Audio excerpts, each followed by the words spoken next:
Sudah kelihatan?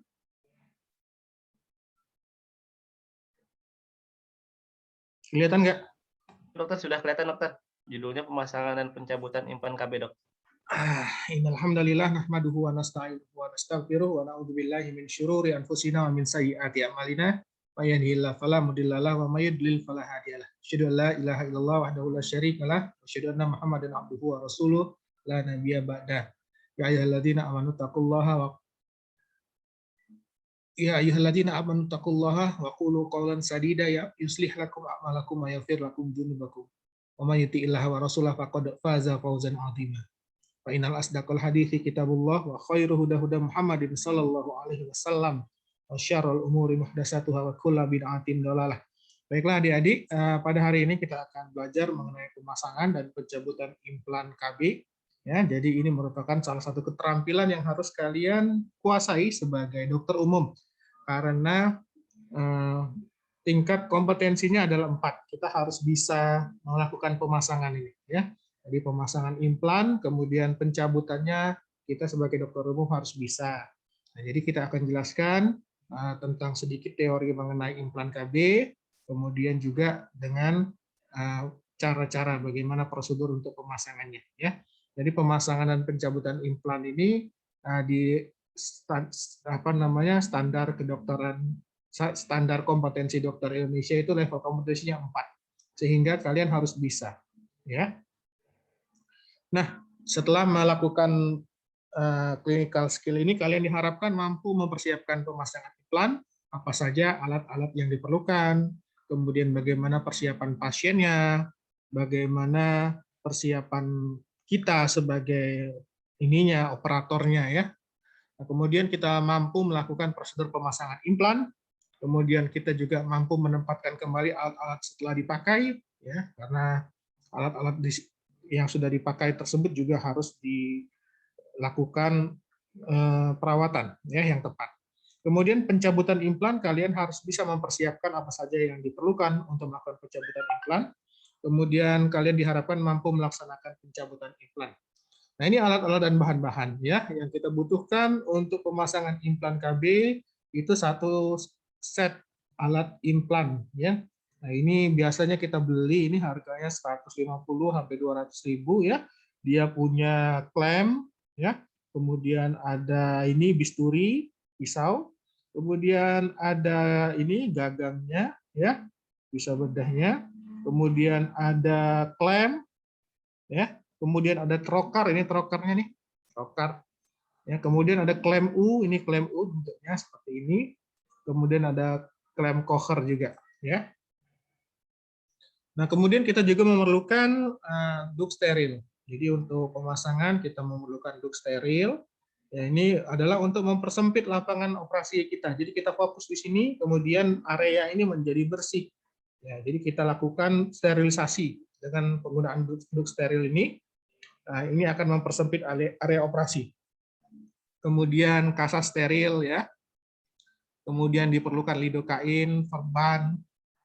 Kemudian karena kalian masih melakukannya di manekin, jadi kalian memerlukan model lengan, ya, untuk pemasangan implan. Nah, jadi implan KB ini adalah alat kontrasepsi hormonal. Jadi dia itu bentuknya seperti ini, ya, seperti lunak, ya, susuk lunak, ya. Nah, ini ditempatkan di bawah kulit, kira-kira di lengan atas bagian dalam. Nah, kira-kira letaknya di sini. Jadi di sepertiga bawah lengan atas. Nah, ini kita tempatkan biasanya di lengan yang tidak dominan. Ya, jadi kalau dia dominannya kanan, nah, letakkan implan ini di lengan kirinya. Sehingga ini akan meminimalisir pergerakan. Ya, ini kan jarang dipakai. Jadi nanti dia akan awet dan tidak mudah rusak, ya. Nah, kemudian biasanya yang dipakai ini nama mereknya itu Norplan kalau dulu, ya. Nah, Norplan itu 5 tabung kecil ini, ya. Nah, kemudian alat ini berupa tabung silastik, ya, diameternya antara 2,5 mm dengan panjangnya sekitar 3,5 cm, ya. Nah, jadi sebelum kita melakukan pemasangan, kita buat dulu tempat kira-kira mau masangnya itu di mana, ya. Ini kita bisa buat dengan karton. Jadi kita buat ininya, kemudian kita tandai dengan spidol yang steril tempat kita mau memasang implannya. Nah, kemudian masing-masing implannya ini biasanya mengandung 36 mg levonorgestrel dan setiap hari 30 mikrogram hormon tersebut dilepaskan oleh tabung-tabung silastik tersebut. Ya, ini dosisnya sama seperti pemakaian minipil, ya, dosis pada minipil. Nah, ini Norplan ini ya biasanya kontrasepsinya 5 tahun. Ya. Nah, ini ada 5 tabung ya, masing-masing tabung ini setahun biasanya. Nah, tetapi pada saat ini biasanya yang dipakai itu Norplan yang 2 ya. Norplan 2 ini cuma 2 tabung saja dia. Panjangnya kira-kira 4,5 cm ya. Nah, merek Norplan 2 ini yang biasanya kita gunakan sekarang. Kalau Norplan yang biasa yang lama ini nggak dipakai lagi ya, jarang ditemukan karena dia 5 repot, 5 tabung mau dimasukkan. Nah, Norplan 2 ini lebih umum ditemukan sekarang ya. Kemudian yang paling ini juga ya yang berkembang akhir-akhir ini namanya Implanon. Kalau Implanon ini cuma 1 saja tabungnya. Nah, dalam 1 tabung ini bisa daya tahan kerjanya itu 3 tahun.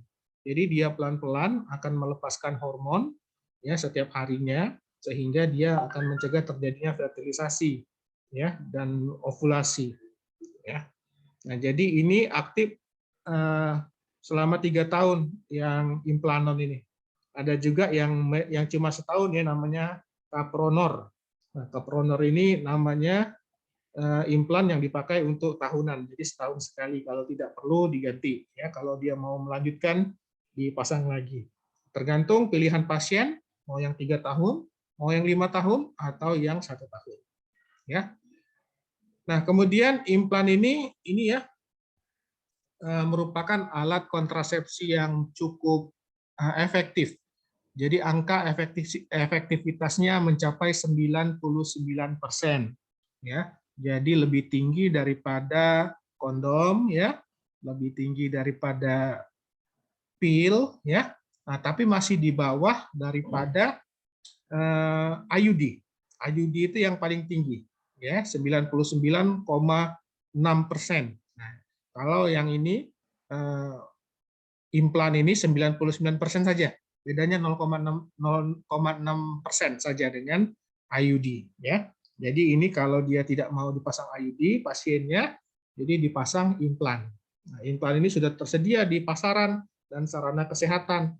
Jadi bidan biasa masang juga ya. Nah, apalagi dokter umum harus bisa. Nah, tiap batangnya itu mengandung 75 mg ya. Ini nama ininya Sinoplan ya. Jadi ada 1 saset berisi 2 batang implan ya, mengandung 75 mg levonorgestrel. Nah, ini hormonal ya. Nah, bagaimana sih sebenarnya cara kerja dari kontrasepsi hormonal? Ya, jadi memodulasi agar tidak terjadi ini ya fertilisasi ataupun tidak terjadi ovulasi. Dia bisa bekerja di tingkat ovarium ya, jadi dia menurunkan ovulasi ya. Kemudian juga bisa bekerja di tuba falopi ya. Dia akan menurunkan pergerakan siliar ya, kan ovum dilepaskan dari ovarium masuk ke ampula tuba falopi. Kemudian ada gerakan siliar yang dia di sini akan mempertemukan antara sperma dan ovum. Jadi sperma dan ovum itu biasanya bertemu di daerah sini, di daerah ini ya, tuba falopi bagian ampula nih, salah ya, atau ismus ya. Nah, ini dia akan bertemu di sini. Kemudian dia akan terjadi fertilisasi menjadi morula, blastula, gastrula, kemudian dia akan menempel di endometrium. Nah, efek dari hormonal ya, kontrasepsi hormonal itu adalah dia mengganggu ovulasi dengan cara dia menekan beberapa hormon yang ini memberikan umpan balik ya agar tidak terjadi pematangan sel telur. Kemudian dia akan menghambat gerakan silier dari ini ya tuba falopi. Kemudian dia juga akan menghambat kontraksi otot. Ini kan tuba fallopi ini ada otot yang dia berkontraksi secara ritmis ya, seperti peristaltik usus ya.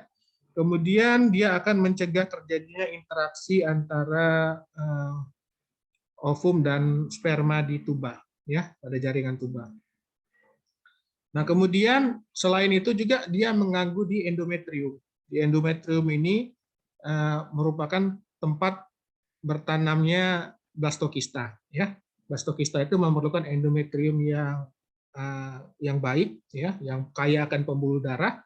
Nah, obat-obat hormonal seperti implan ini dia akan mengubah morfologi dari endometrium yang mestinya dia endometriumnya dia tebal ya, kaya akan pembuluh darah, maka dia akan menyebabkan endometriumnya tipis ya, tidak cocok untuk implantasi. Kemudian endometrium yang tebal juga bisa mempermudah penempelan blastokista ya, penempelan blastokista. Nah, ini juga dihambat oleh hormonal ya, oleh kontrasepsi hormonal seperti implan ya. Nah, kemudian dia menurunkan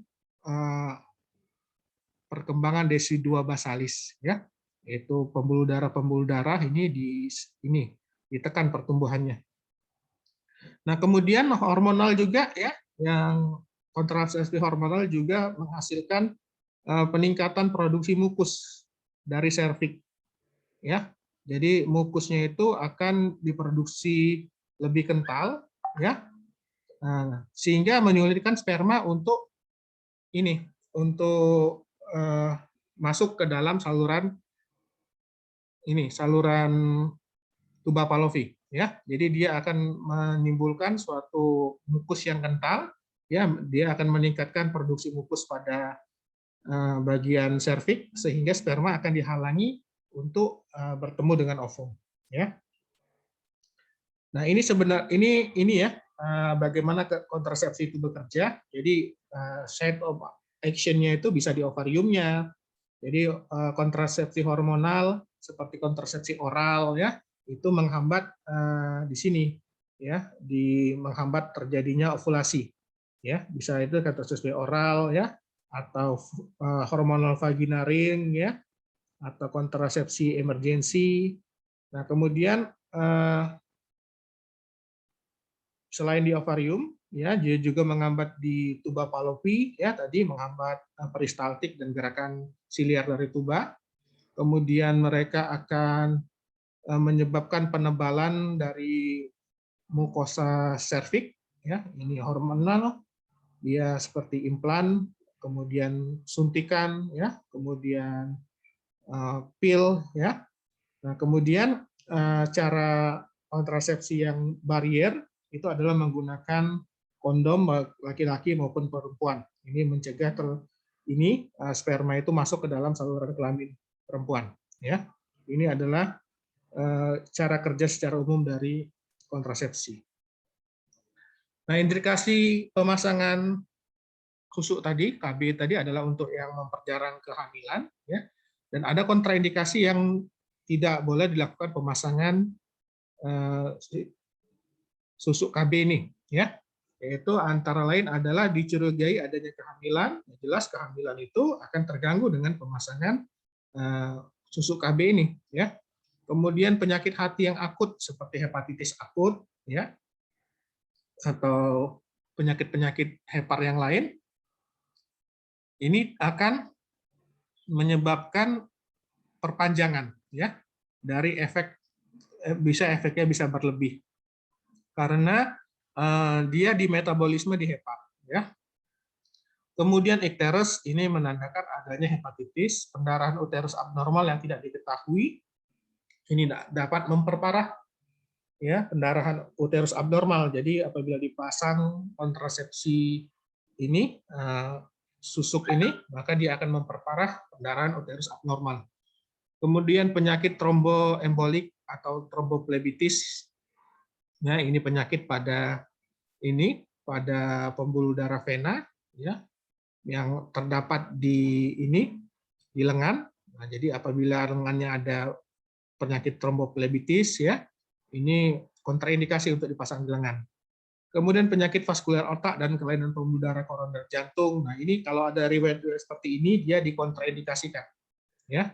Nah, kemudian pada indikasi yang lain, kontraindikasi yang lain adalah menyangkut kelainan pada kulit, misalnya ada abses, sikatrik pada lengan atasnya, itu tidak bisa dipasang di situ, ya.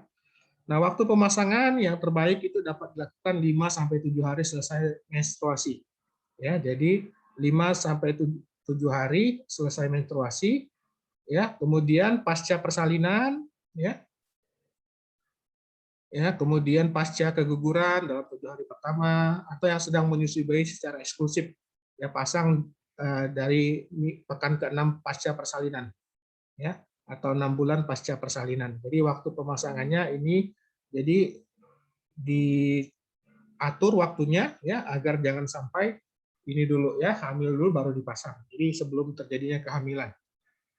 Nah, alatnya ada alat trocar. Ini alat trocar ini adalah alat yang kita gunakan untuk menusuk kulit, ya, untuk memberikan akses jalan. Nah, di dalamnya ini kita isi dengan ininya, dengan implannya, ya, karena implan ini lunak, dia tidak bisa masuk, ya, kecuali dia harus melalui akses yang disebut dengan trocar ini. Nah, trocar ini bisa masuk ke dalam jaringan di bawah kulit, ya, karena dia merupakan benda keras, ya, dia terbuat dari logam. Nah, dia akan memberikan akses, kemudian setelah aksesnya ada, baru kita bisa menempatkan implannya pada tempat yang sudah kita rencanakan, ya. Nah, trocar ini dia seperti ini, pipa, ya. Jadi di dalamnya ada rongga, kemudian ada alat pendorongnya juga yang bisa mendorong implan dari dalamnya, ya. Nah, prosedurnya bagaimana? Jadi pemasangan implan ini harus disertai dengan konseling. Jadi harus diberitahukan dulu kepada pasiennya tujuannya apa, indikasinya apa, ya. Jadi kalian harus bisa menyapa klien dengan ramah dan hangat, ya, perkenalkan diri kalian, ya. Tanya, ya, alasannya apa mau di ini, kemudian tanyakan apakah sudah mengerti informasinya, apakah sudah cukup lengkap dia terima mengenai pemasangan implan, ya, berapa lama jangka waktu pemasangannya, berapa lama efeknya, ya. Nah, kemudian tanyakan tujuan reproduksi dan alasan penggunaan implan. Apa alasan penggunaan implan ini, untuk apa? Yang ditanyakan kepada pasien. Nah, kemudian pastikan klien calon pengguna yang sesuai untuk implan 2. Jadi dia harus sesuai, ya, dia harus sesuai penggunaannya. Jadi ditanyakan kontraindikasi tadi, ya, ada tidak kontraindikasinya, atau ada tidak kondisi pasien yang tidak memungkinkan untuk dipasang implan. Kemudian pastikan klien memahami efek samping, ya, karena pemasangan implan ini ada efek sampingnya. Kemudian kekhawatirannya apa, ya, kemudian jelaskan prosesnya, bagaimana cara pemasangan implan, kemudian akan merasakan sedikit sakit kliennya, ya. Kemudian jelaskan bagaimana kondisi pasien setelah pemasangan implan. Nah, setelah dia setuju, baru lakukan informed consent, ya. Jadi setelah kita informasikan kepada pasien, kita minta kesediaan pasien untuk dilakukan tindakan. Nah, pertama pastikan klien telah mencuci lengan, ya. Kalau dia setuju, tanda tangan mau dipasang implan, baru kita persiapkan pasiennya. Jadi suruh cuci dulu lengan atasnya, kemudian tentukan tempat pemasangan implan di lengan atas. Tadi lengan atas yang tidak aktif, ya. Kalau dia aktif tangan kanan, berarti dipasangnya tangan kiri. Kemudian beri tanda tadi pada tempat pemasangan, di mana kira-kira kita mau masang, kemudian pastikan ketersediaan instrumen steril, ITT dan implan 2. Kemudian cuci tangan, pakai sarung tangan, ya, usap dengan alkohol, antiseptik, kemudian tutup dengan duk steril. Nah, ini alat-alat yang diperlukan tadi, ya, bisturi, trocar, ada inserternya, kemudian ini spet yang disertai dengan ini, dengan anestesi, ya, kemudian duk steril, kemudian ini klem, antiseptik, anestesi, lidokain 2%, kaset steril, perban, kemudian ini, ya, alat-alat untuk mencuci, ya, kemudian sarung tangan steril.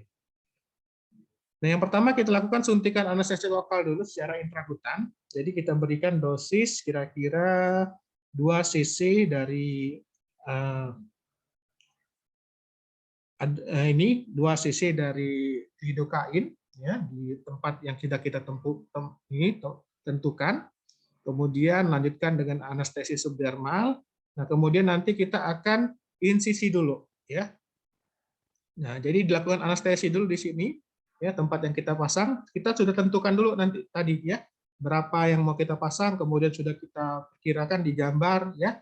Nah, kemudian kita di sini perlu untuk menusukkan trokar kan. Nah, jadi kita lakukan anestesi di sini. Setelah di anestesi, nanti kita akan sayat sedikit di sini untuk akses masuk trokar, sehingga trokarnya itu bisa kita dorong sehingga masuk di bawah kulit ya. Nah, pemberian anestesi ini agar tujuannya tidak nyeri. Nah, kemudian dengan bisturi kita lakukan sayatan di sini. Nah, sehingga akan dapat kita buat akses untuk masuk trokarnya ya.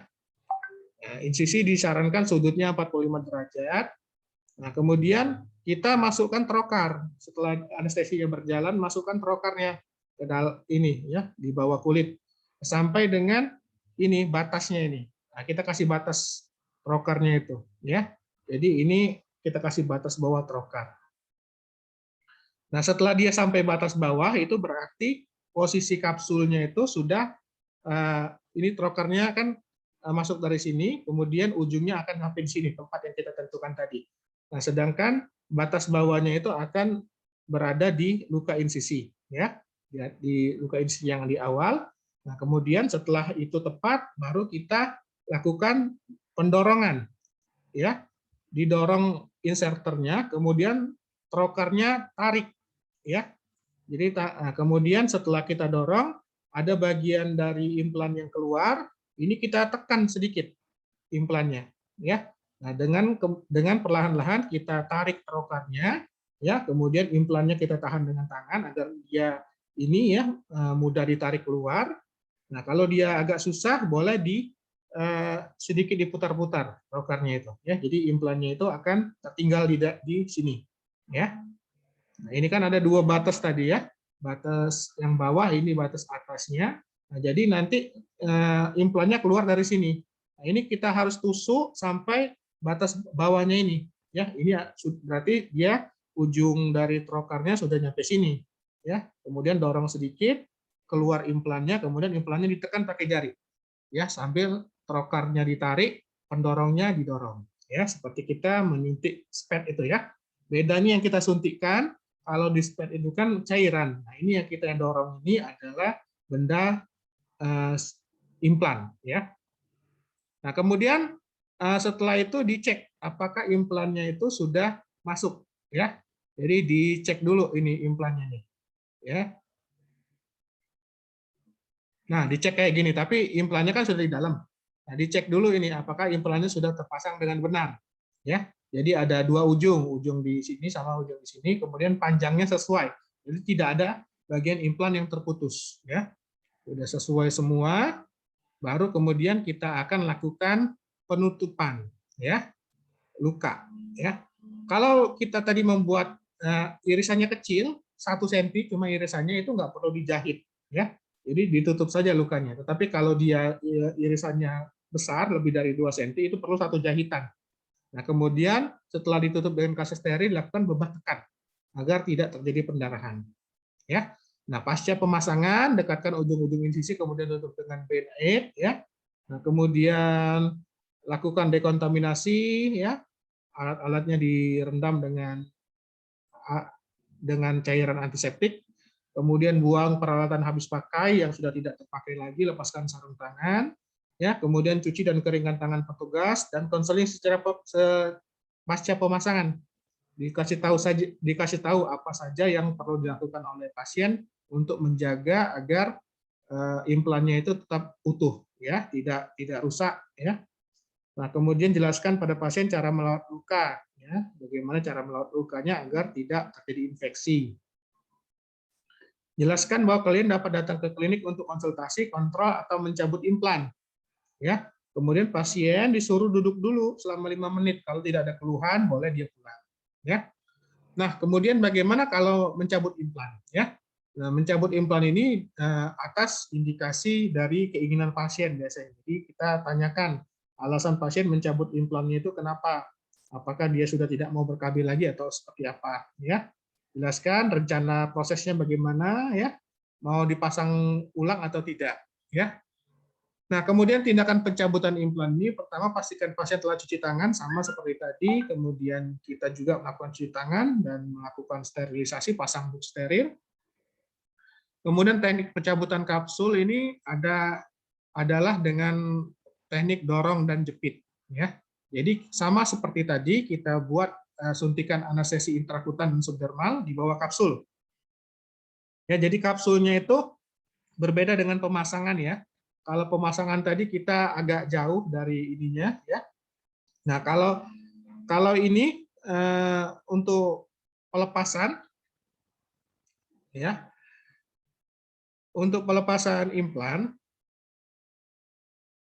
kita harus mengetahui dulu posisi kapsulnya itu ada di mana ya. Nah, kita cari ujungnya. Nah, kemudian kita lakukan insisi dari ujung sini, dekat ujungnya ya. Jadi lakukan anestesi di sini, kemudian lakukan insisi sedikit ya, dekat dengan ujungnya. Ya, di bawah kapsulnya ya. Jadi cari dia yang dekat dengan kapsulnya kalau untuk pencabutan.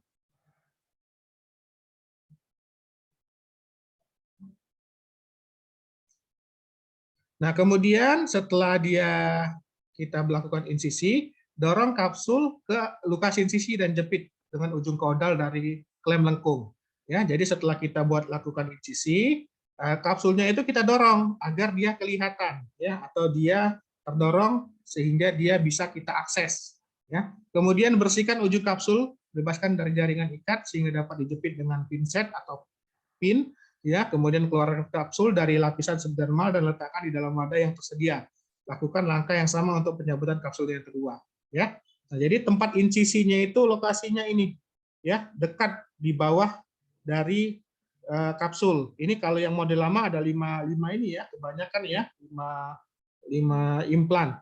Kalau yang model baru cuma 2 paling atau 1 ya. Nah, jadi kita lakukan insisi tepat di bawah dari kapsulnya. Nah, kemudian kapsulnya ini kita dorong sedikit ya agar dia makin dekat dengan luka. Nah, kemudian kita baru bisa akses lukanya ya. Nah, jadi kita buat insisinya di sini ya, di dekat ujung bawah dari kapsul ya.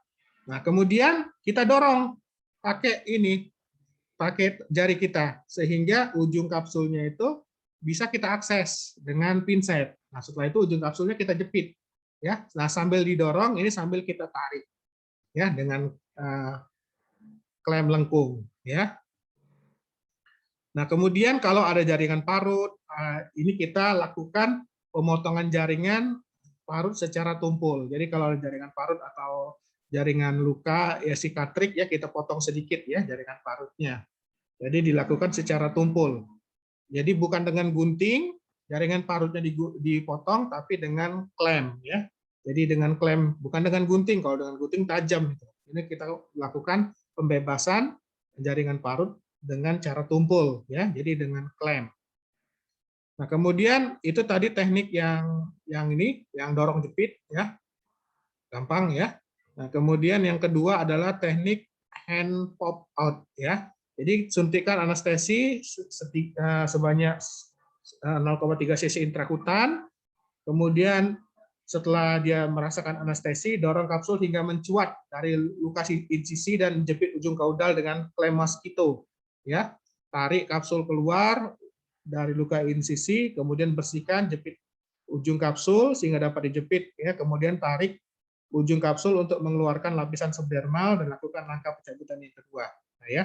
Nah, jadi kita membuka jaringan ikat menggunakan kasa steril. Ya, jadi dengan kasa kita buka sedikit-sedikit jaringan ikat yang ada, ya. Nah, kemudian bersihkan kapsul dari jaringan ikat dengan skalpel, dengan ini pisau sedikit, ya kalau dia ada jaringan ikatnya. Nah, kemudian setelah dia tampak, ya baru kita jepit. Nah, ya jadi ini kita lakukan pop up, jadi enggak tadi kalau tadi didorong ya, kalau tadi didorong yang metode pertama ya, Ini langsung pop up, langsung dipencet, ya. Nah, jadi ini incisinya lebih dekat lagi. Jadi kita benar-benar menampakkan ujung dari kapsulnya, ya. Nah, kemudian baru cabut kapsulnya. Nah, kalau dia 2 kapsulnya berarti dua-duanya dicabut, ya. Nah, kemudian pencabutan kapsul dengan teknik U klasik. Nah, kalau teknik U klasik ini klaimnya itu berbentuk U, ya. Jadi klaim yang bisa digunakan bisa bentuk mosquito, ya, yang melengkung, atau klaim biasa, atau klaim bentuk U. Nah, ini klaim bentuk U ini dia seperti ini, nah, ya. Nah, jadi cara memegangnya ini jangan di ujung betul. Kalau di ujung betul dia bisa putus, ya, jadi agak ke tengah sedikit. Nah, kemudian incisi sekitar 4 mm di dekat ininya, kapsul implannya, ya. Kemudian fiksasi, kapsul implannya kita dorong, ya. Nah, kalau U ini dia dari tengah buat insisinya, ya. Jadi bukan di bawah, dia agak di tengah. Jadi langsung narik, ya. Menjepit kapsul dan membalik klem, ya. Jadi kita jepit dari tengah. Jadi dari tengah kita ininya, ya. Nah, tindakan pasca pencabutan itu tutup dengan band-aid, ya, kemudian konseling, ya, seperti itu. Ada yang mau bertanya, silakan untuk ini pemasangan dan pencabutan implan.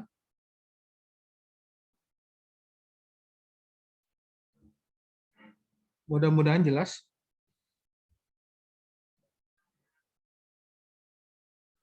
Ada yang mau bertanya?